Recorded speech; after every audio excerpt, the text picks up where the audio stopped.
मोगाच्या वीक्षकांनो, दिव्यवाणी लाईव्ह चॅनलान सादर करच्या संडे स्पेशल कार्यक्रमाक तुमका मोगाचो येवकार हांव मागता.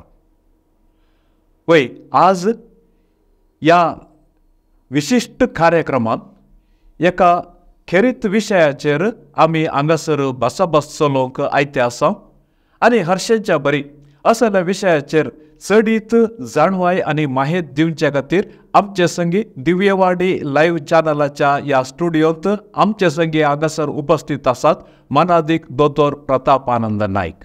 आनी आज आमी काडगिल्लो विशय जावन आसा सांता सांतिणेच्यो कुसा नातिल्ल्यो कुडी. सांता सांतिणेच्यो कुसा नातिल्ल्यो कुडी ह्या एका विशेष विशयाचेर आमी हांगासर बसलोंक आयते आसा आनी तुमी वर्त्या आतुरायेन ह्या संवादांत सहभागी जावंक आमचे संगी हांगासर हाजीर आसात. देखून पयल्यान पयले मनादीक दोतोर प्रतापानंद नाईक हांकां आमच्या सर्वांच्या नांवी आमी मोगाचो येवकार मागया. फादर, भोव अपुर्बायेच्या ह्या कार्यक्रमाक परत आमचे संगी तुमी सहभागी जाल्यात. सर्व आमच्या वीक्षकाच्या नावी दिव्यवाणी लाईव्ह चॅनलाच्या सर्वांच्या नावी तुमकां आमी मोगाचो येवकार आशेता. देव बरें करूं. फादर, आयचो विशय एक विशिश्ट आनी एक दुसऱ्याच तराचो विशय आमी आज संवादाक विंचून काडला. आनी त्या प्रकार आमच्या धर्मांत आमी पळयता, धर्मांत एक विशिश्ट वर्ग आसा आनी तो जावन आसा सांत सांतिणेचो एक वर्ग. ह्या विशयांत सांता सांतिण्यो आमकां सोम्या खातीर जियेल्ली, तांची जिणी सोम्याच्या आदर्शांनी जियेल्ली आनी आमकां एक मेलफांक्त जावन आसात. सारतीपणाच्या त्या पट्टेर तांची नांवां दाखल केल्यात. हे सकट आमकां ल्हान भुरग्यांतावनूच आमच्या वडिलांतावन, आमच्या मालगड्यांतावन, आमच्या धार्मीक वडिलांतावन आमकां कळीत जाला. पूण थोड्या सांता सांतिणेच्यो कुडी तांकां निकेपिल्या उपरांत त्यो कितेंच कुसाडायेक वळख जायनासतना आसात. ह्या विशयांत माध्यमांनी आमच्या भुरग्यापणांतावन आनी तशेंच आमच्या समोर्तीच्या विविध लिसांवांनी आमकां पळोवंक मेळटा.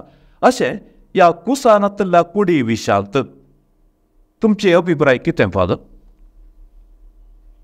हो विशयच कठीण विशय आनी म्हज्या मतेन तर जायते प्रस्न येतात ह्या विशया विशीं. एक प्रस्न म्हणल्यार सांत सांतिण म्हणल्यार कोण? ह्या संवसारांत सांतीपणाचें जिवीत जियेल्लीं मनशां सांत. फकत आमच्या कथोलीक धर्मांत आनी ऑर्थोडॉक्स क्रिस्तांवां मदें तांकां सांत सांतिणी म्हणून पाचारची एक प्रक्रिया आसा. प्रोटेस्टंटा मदें ती ना. ओके. आनी न्यू लायफा तांच्या मदें ना. हेर धर्मांनी तशें कोणाक सांत सांतिणी म्हणून ऑफिशियली कोण पाचारनात. पूण त्या धर्मांनी सयत सांतीपणाची मनशां आसात. लोकच तांकां सांत म्हणून म्हणटात. बरें, आतां कुसान आसल्या कुडी विशीं आतां म्हजो प्रस्न पडटा, कथोलीक धर्मांतच कित्याक कुसान आसल्यो कुडी आसात? ताच्या फाटलें कारण कितें? म्हज्या लागीं त्या सवालाक जापच ना. कित्याक भाग्यवंत जिवीत जियेल्लीं मनशां संवसारार कितलींशींच आसलीं. आज तीं ह्या संवसारांत नात. आतां कोणाक उजो दिला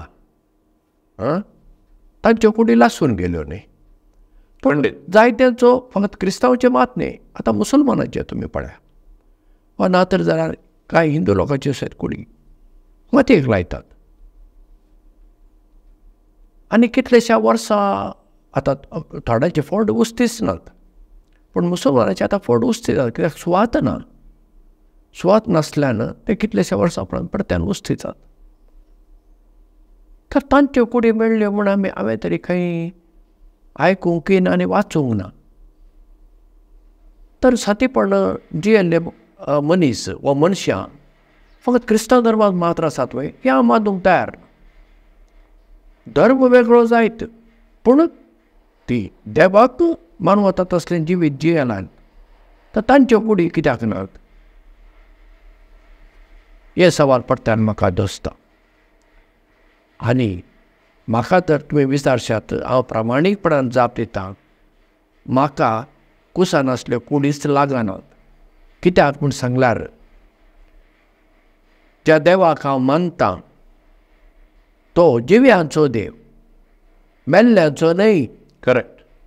कित्याक तुमी बायबल वाचल्यार चड करून पोरनेकारांत सरस्पर देव म्हणटा हांव अब्रामाचो, इसाकाचो आनी जाकोबाचो देव म्हणटा. जेन्ना देव सांगता हे अब्राम मरून गेला, इसाक मरून गेला आनी जाकोब मरून, पूण देव म्हणटा हांव तांचो देव, जिव्यांचो देव म्हणटा. तर आमी जिव्या देवाक मानता. जेजू जिवंत जाला, जेजू मेलो, जेजूची कूड ना त्या फंडांत, तो जिवंत जाला. तर आमी जिवंत देवाक मान करतना ह्यो कुडी आसात पळया, ह्यो खंय भावार्थाचे सत न्हय, हे आमी समजून घेवया.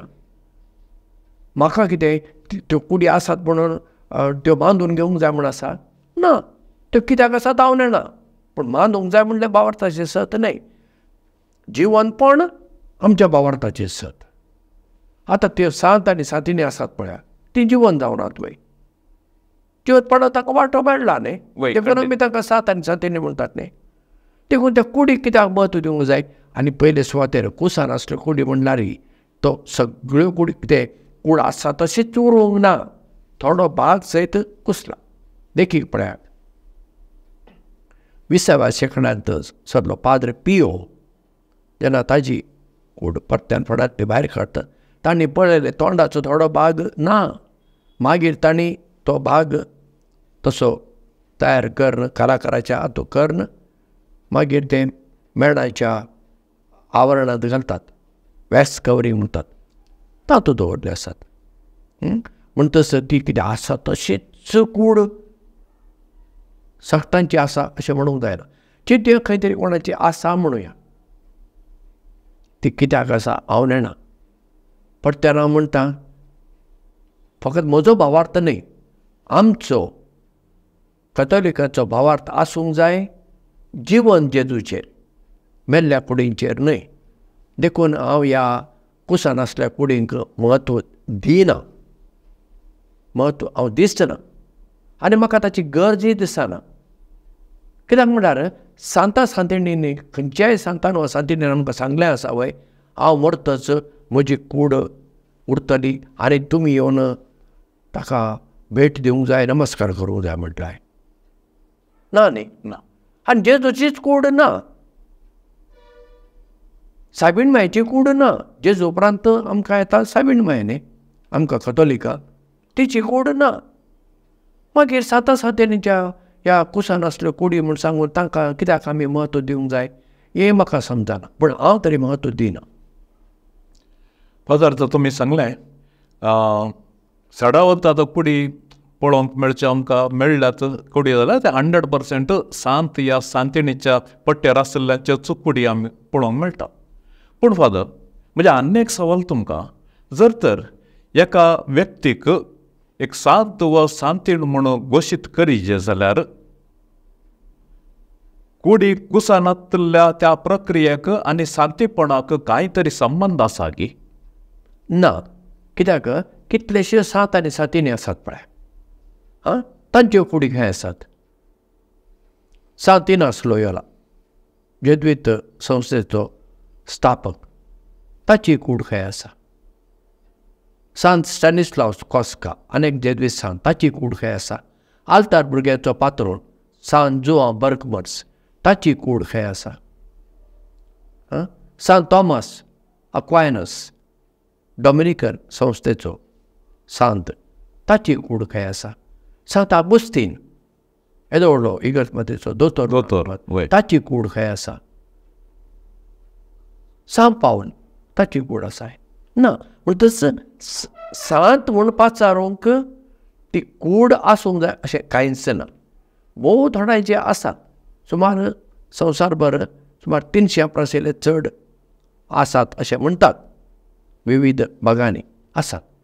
पूण आनी तूं एकच आपल्या. हे म्हाका आनीक सवाल दोसता. भारतांत सातेपडान जियेलींच क्रिस्तांव मनशां आसात, कथोलीक आसात. एकल्याची ना, त्यो आसा सक्कट युरोपाच्यो चडश्यो. हें कित्याक? म्हाका एक न्ही, एका फाटल्यान कितलींशीं सवालां, प्रश्नाची कूड हांव घालतां. भारतांत तर एकच एक आमकां कूड कित्याक मेळना? हाच्या फाटलें कारण कितें? हे दैवीक विस्मितकी वा हे एका वातावरणाच्या संदर्भार अशें जाता की, म्हणल्यार आमचो गांव देगेचो गांव, हांगा ढग चड, युरोप तो थंडाचो गांव, ताका लागून तें जाता. हांव जाता म्हूण सांगना, जाता वय हांव नेना. कित्याक हांगा जायना.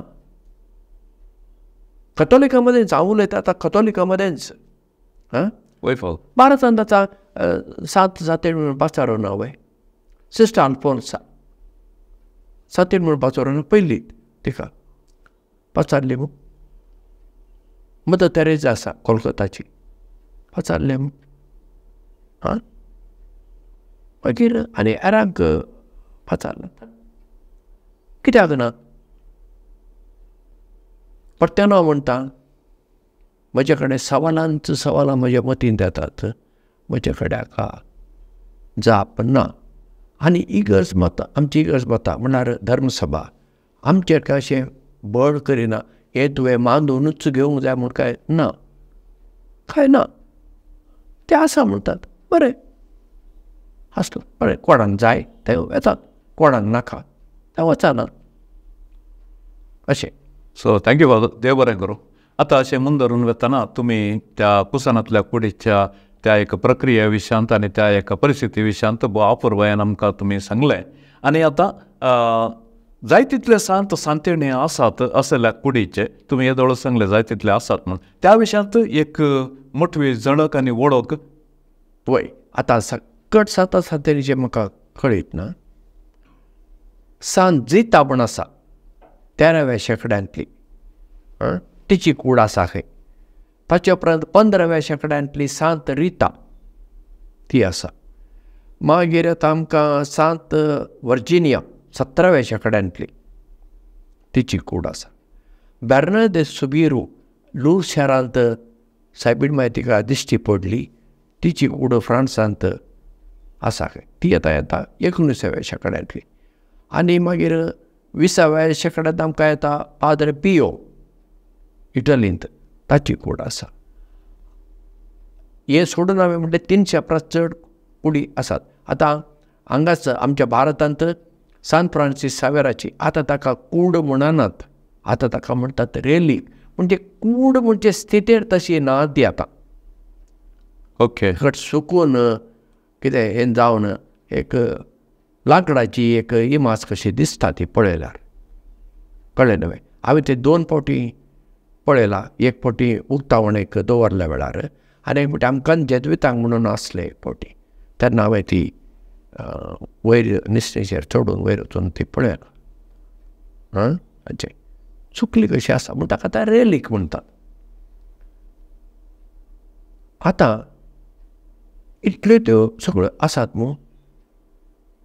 लोक एक जायतो लोक येता, तो कितें थंय ताका मान करून घेता म्हणलें. आतां देखीक गोंयांत तुमी वेशात जाल्यार बोवान जेजूत लोकांक येवचें म्हणल्यार कितें आसा पळोवया, एक प्रकारची आसक्त. जायतो लोक येता अशें पळोवंक.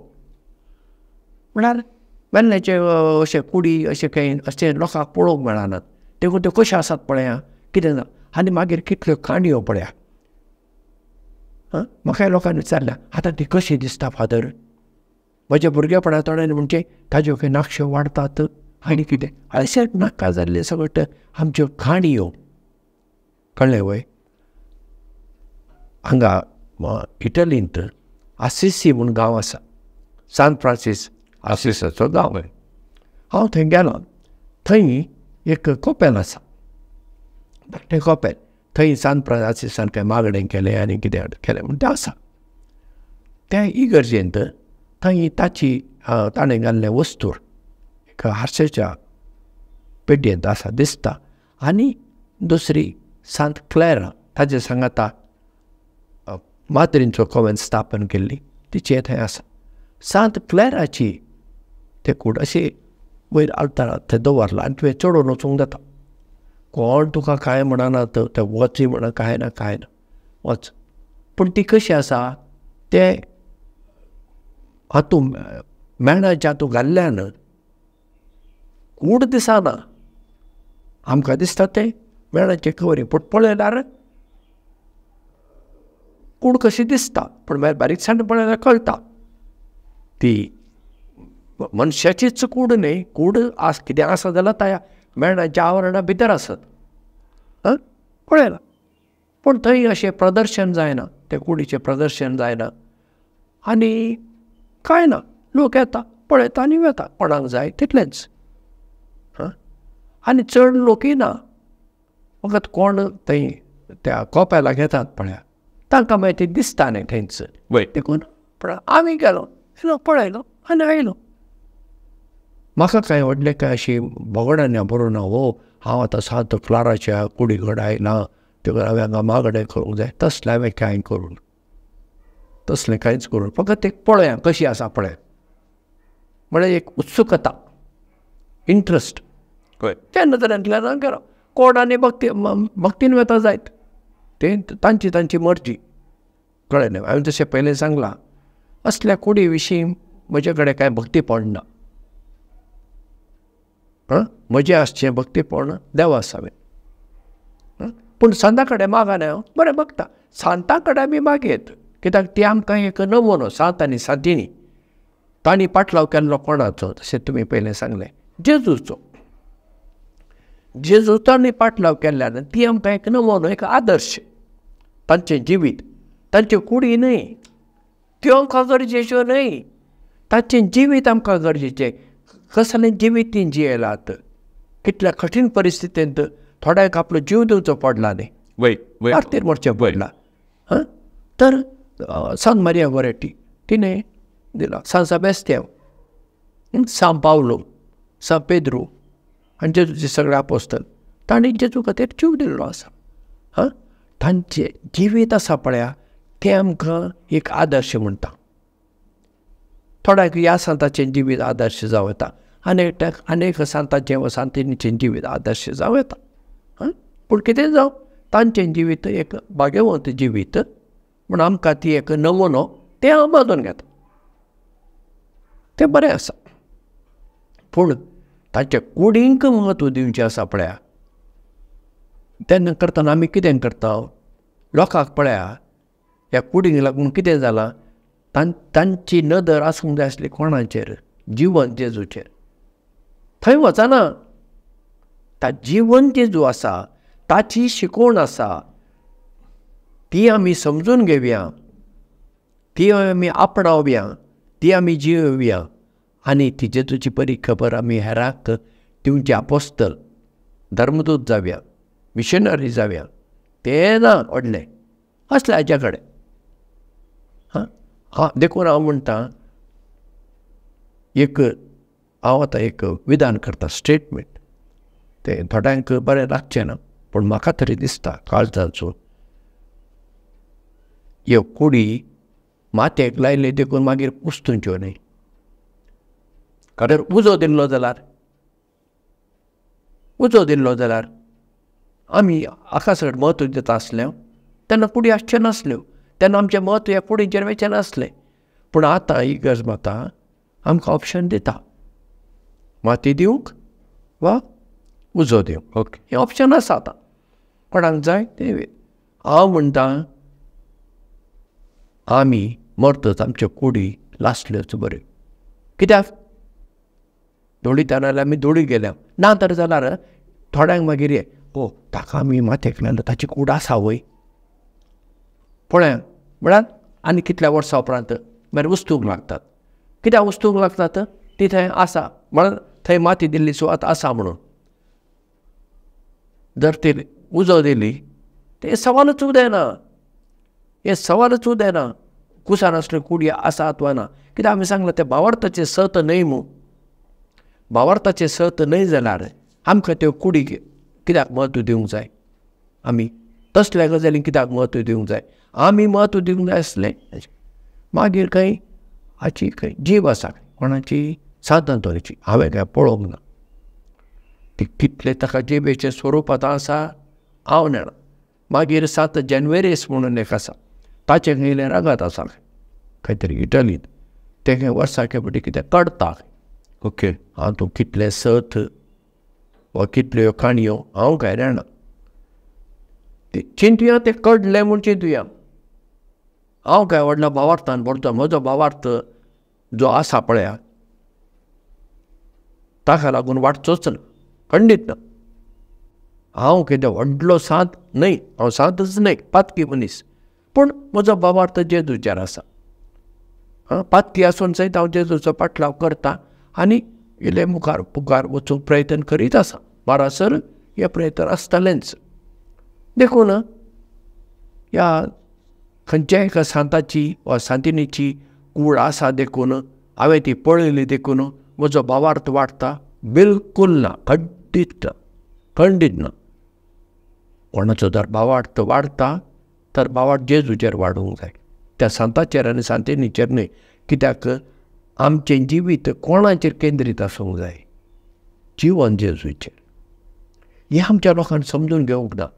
आनी आमी पळया धर्माचे फुडारी हातूंत आसा. कित्याक आमीच म्हणचे न्ही मागीर ते सांताची थोड्याची कूड ना, थोड्याचे रेलीक आसा. हांव त्या रेलिकेक म्हत्व दिना. कित्याक तर आमी एक ती रेलीक म्हणची सांताची रेलीक म्हणून ती कितें व्हडली जाताय ना न्ही. मागीर ह्या सांताची रेलीक म्हणचे मागीर ताचे एक वस्तुराचो कुडको आनी कितेंचो उदवडचो आनी सांताचे रेलीक म्हणचे. हें सट म्हाका दिसता आमी खंय तरी आमची नदर प्रमुख वस्तू थावन आमी दुसऱ्या तिसऱ्या वा गरज नासल्या गजाली कडेन व्हरता. जेजूची एक रेलीक ना खंय. म्हाका जर एक जेजूची रेलीक मेळ्ळी जाल्यार हांव कितल्या मानार. कित्याक तो म्हजो रचणार, तो म्हजो सोडवणदार, तो म्हजो सांबाळणार, तो देव. देवाची एक रेलीक ना न्ही आमच्या कडेन. ती आसली जाल्यार हांव एक समजत आसलो. ती नातच. चला जेजूची ना. सायबीण म्हायची तरी कितें पूण आसूंक जाय आसली न्ही. तेंय ना. तिणें नॅशनलचो खंय तरी एक ल्हान कुडको वा तिणें वापरली वस्त आपल्या घरांत आसा काय ना. आनी ना हेंच आमचें व्हडपण ना जाल्यार आमी ताचेर आमचें म्हत्व येता आसलें. जिवन जाल्ल्या जेजूचेर आमची नदर थिरोवचे सुवातेर आमी हे पळय जेजून घाल्ल्या वस्तुराचो कुडको ताचेर आमचें म्हत्व येता आसलें. हें ना परतें ना म्हणटा हे आमचे भाग म्हणटा. मागीर आमी सांता साधनींच्या त्या कुसार आसले कुडी म्हणा वा ते रेलिकेक म्हत्व दिवन बसल्यार आमचो भावार्थ खंय आसा. परत्यान सांगता आमचो भावार्थ आसूंक जाय जिवंत जेजूचेर. आमचो देव जिव्यांचो मेल्ल्यांचो न्हय म्हूण आमकां बायबलांत वाचूंक मेळटा मू. हे आमी बेश्टे तकलेन बांदून घेवचें न्ही. आमच्या जिवितांत आमी दाखोवंक जाय. पूण आमी हें दाखयच ना. आमी म्हणटा वय वय वय आमचो जीव देवा जिव्याचो म्हणटा आनी मागीर हें सगळें करीत बसता रेलीक आनी ते. आनी मागीर पळया तशें हांवें एक आदल्या भागांत सांगलां मागीर ते सातेनीचे रेलीकेक हें कोत लायलां, ही वस्त लायला म्हण मागीर ताचें व्यापारीकरण येता पळय. सो फादर वो अपुर्बायेन एक मार्मीक विशयाचेर तुमचे अभिप्राय तुमी दिले. देव बरें करूं. आनी आतां ह्या एका कॅटेगरीन आमी सांगचे सांताच्यो कुसानांतल्यो कुडी म्हणल्यार त्या एका कॅटेगरींत तांचे एक वैभवीकरण करचे संगीत त्या विशयांत एक चूक समजणी दिवचें एक प्रक्रिया आमच्या माध्यमाद्वारे जावन आसा आनी अत्याधुनीक माध्यमांत लोक कशे त्या विशयांत शेअर करता म्हणल्या विशयांत एक गणीत तुमकां सांगता. एक फाटल्या थोड्या तेंपा पयलें अंतरजाळेर आनी सोशल मिडियाचेर सांत जुआंव पावल दुसऱ्याची कूड थंयसर भायर काडली, ती तशीच आसा, वैभवान हाडल्या ती, अशें म्हणून एक व्हिडिओ व्हायरल जालो. आनी त्या विशयांत हांवें इल्लीशी सोदना करून पळयतना ती कूड न्हय बगार, ती रेलीक न्हय आनी कूड न्हय बगार तिचें एक स्वरूप म्हणून तांचो आसलें. पूण लोकांनी अशें ताचें एक पब्लिसिटी दिली, कितें म्हूण सांगल्यार सांत जुआंव पावल दुसरो तो ताची कूड भायर काडटना तशीच आसली, खंयच्याय रितीर हें कुसान आसतना आसली म्हूण. आनी तशेंच थोड्या सांताचे पुरा कुडी आसात ताचें स्वरूप करून हाडटात, वॅक्स स्टॅच्यू म्हूण आमी सांगता, ताचे भितर ताची हाडां गिकाले हाडटात. असले एका ट्रेडिशन, संप्रदाय आमच्या धर्मांत चलोन आयला. असल्या संप्रदायांतून एक चूक समजणी लोकांच्या बावडताचेर पडटा की ना, ह्या विशयान तुमी कितें म्हणटात फादर? जरूर पडटा. आमीच ताजें हें करचें, मागीर ताजें उक्तावण म्हूण करचें, एक्सपोजिशन म्हूण इंग्लिशान म्हणटा पळय. कित्याक जाय? चिंतुया कितल्याश्या वर्सां उपरांत एका मनशाची फोड उस्तेलो आनी थंयसर ताची कितें कूड मेळ्ळी म्हूण चिंत्या.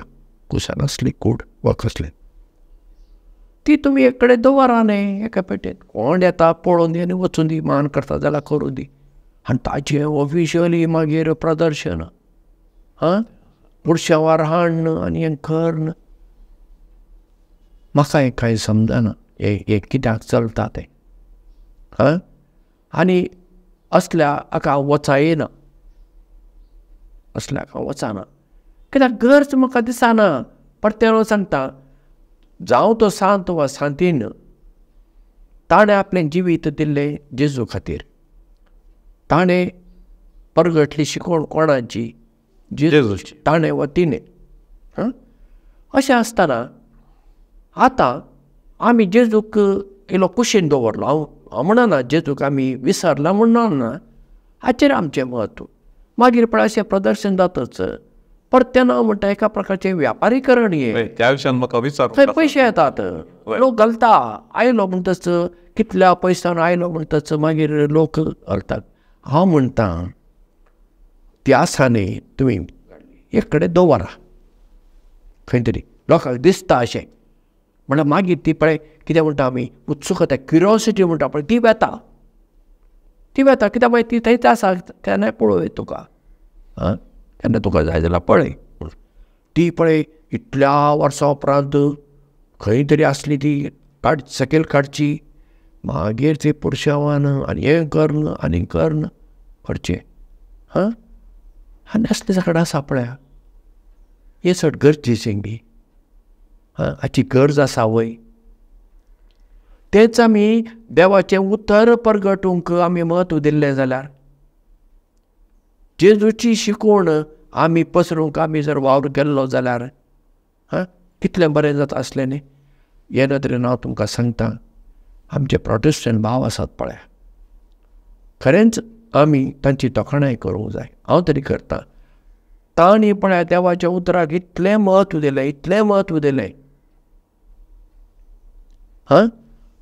तांणी देवाचें उतर लोकां मेरेन पावोवंक कितले दुडू मोडल्यात, कितले पवित्र पुस्तक कितल्या भासांनी भाशांतर करूंक तांणी वावर केला.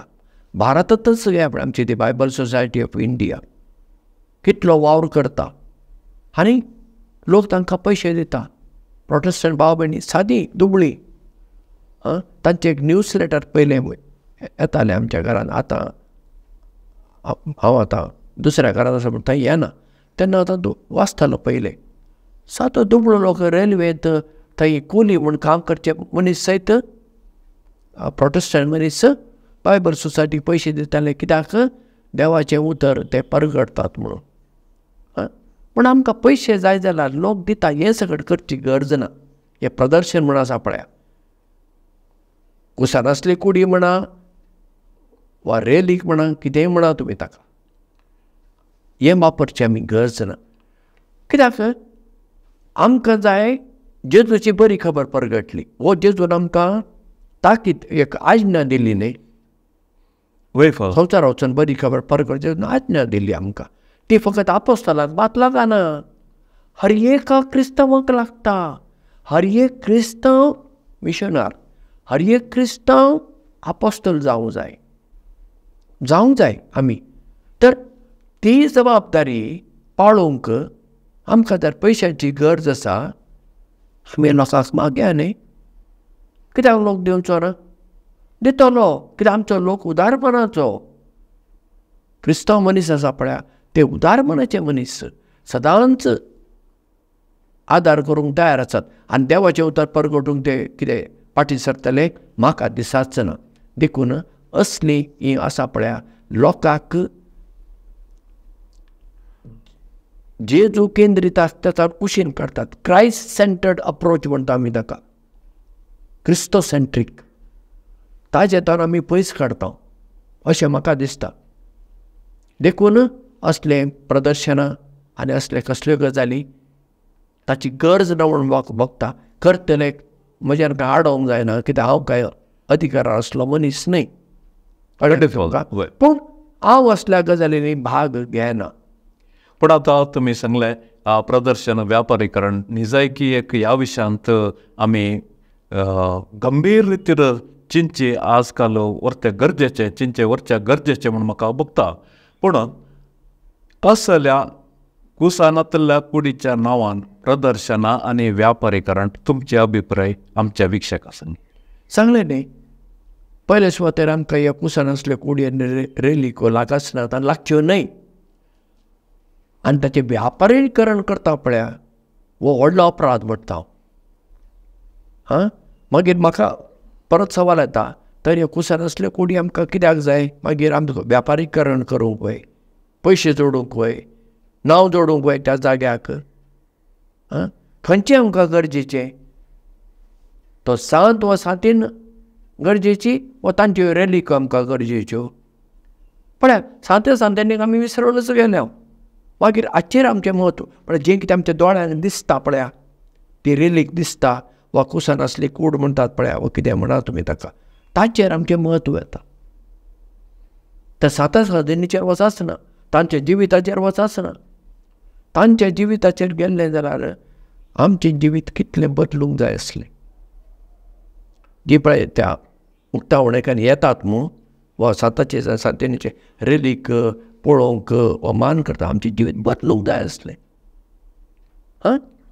आज आमी आसा वय, आज आमच्यान म्हणूंक जाता आमी कथोलिकां खरींच जेजूचे शिकवणे प्रमाणे जियेता म्हूण सांगूंक जाता, जायना पूर्णपणी सांगूंक जाता.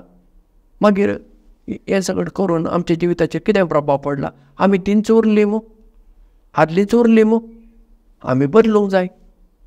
हांव म्हणना बदल एका दिसान येता असो म्हणना. खंयच्याय सांताचो प्रभाव एका दिसान पडना. म्हजेर जेन्ना हांवें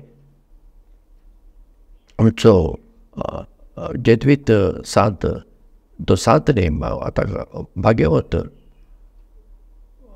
मॅक्सिकोचो नांव पळय. आतां म्हाका आतां उलयतना नांवाचो उडास आसलो, तो गेलो उडासाला सांगता. ताका मार्तीर मारलो जेजू खातीर. आनी मार्तीर मारतना ताका आनी ताच्या भावाक ताणें म्हणलें म्हजे दोळे बांदी नाकात.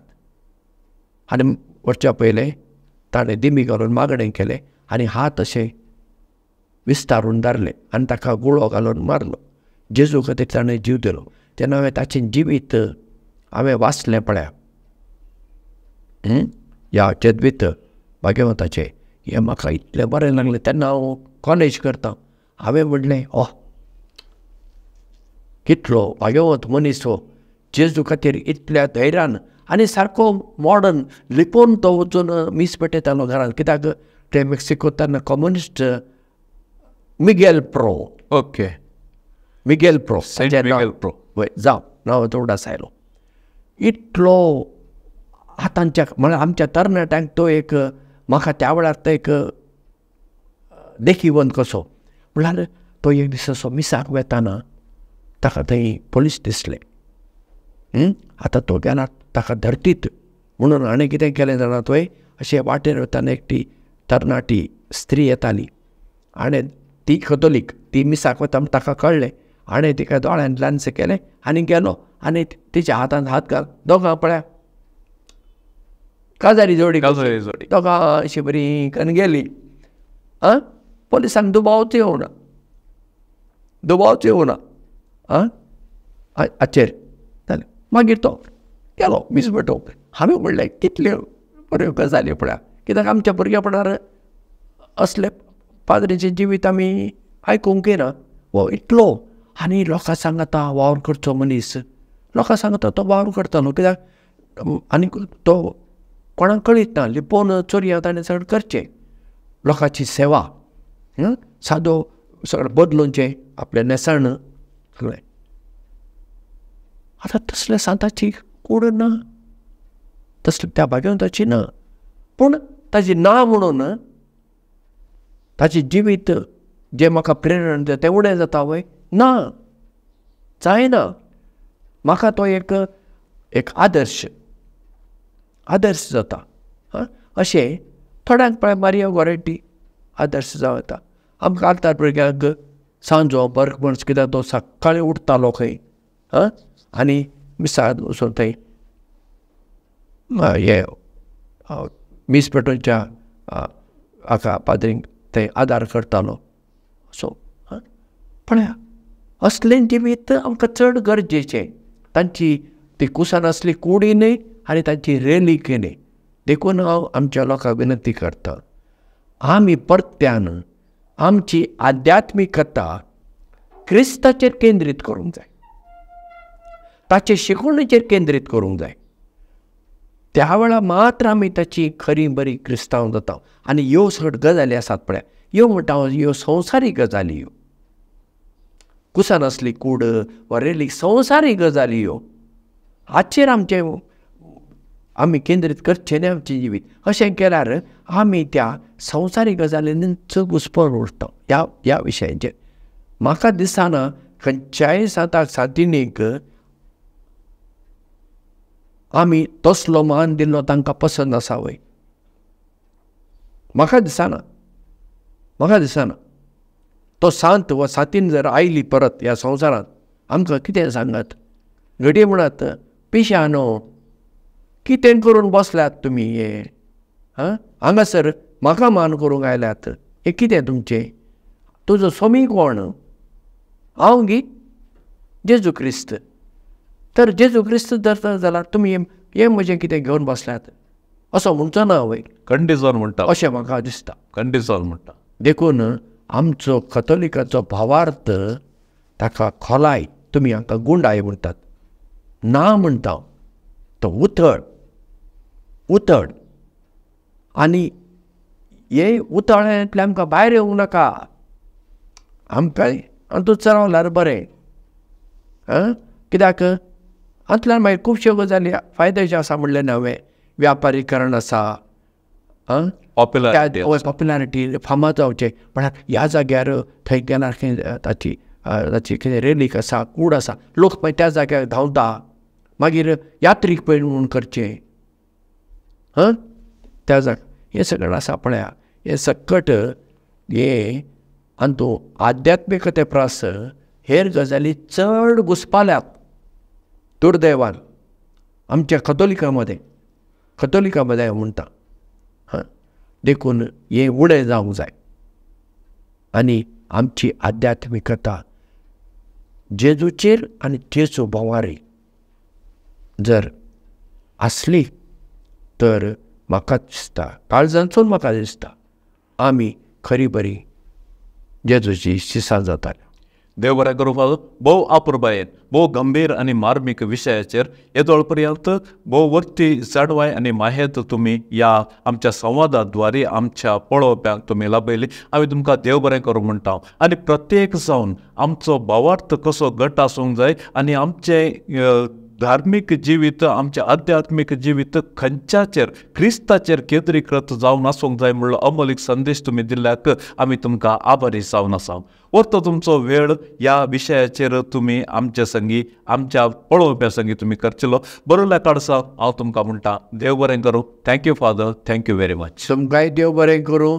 आनी ह्या आमच्या संवादांतल्यान आमच्या कथोलिकाचो भावार्थ इलो खोलायेचो कुंडायचो जालो जाल्यार हांव देवाक अर्गां दितां. Thank you father. तशेंच जावं दी. ते जे कितें तुमचें चिंतप आसा आमच्या माध्यमाच्या मिसावांद्वारे आमी एक जारी करूंक निरंतर प्रयत्न करया. मोगाच्या विक्षकन भोव अपुरबायेन येदोळ पर्यंत एक मार्मीक आनी गंभीर विशयाचेर हांगासर आमी संवाद चलयलो आनी ह्या संवादांत तुमी आमचे संगी सहभागी जाले. कुसानांतल्यो कुडी आमकां आमच्या भावार्थाक कितल्या गरजेच्यो आनी त्या कुडीच्या विशयांत कितें सकट घडटा आनी ताची प्रामुख्यता कितली आमकां गरज आसा गी म्हणल्या एका विशयाचेर भोव अपुरबायेन आमचे संगी संवाद चलयलो. मानादीक दोतो प्रतापानंद नायक आनी येदोळच आमच्या आनी तुमच्या सर्वांच्या नांवे आमी तांकां देव बरें करूं म्हणला. हो अंक तुमकां बरो लागलो, हो व्हिडिओ तुमकां बरो लागलो, वो संदेश तुमकां बरो लागलो, खंडीत जावन हेरां संगी तो तुमी शेअर करा. आनी जे कितें तुमच्या काळजांत भावना आसात तुमची भावना ह्या कमेंट बॉक्सांत तुमी बरया. आनी आमचे मुखले कार्यक्रम आरंभ जाता पर्यंत आमचो आनी तुमचो मोग असोच आसूं दी. देव बरें करूं. Thank you very much.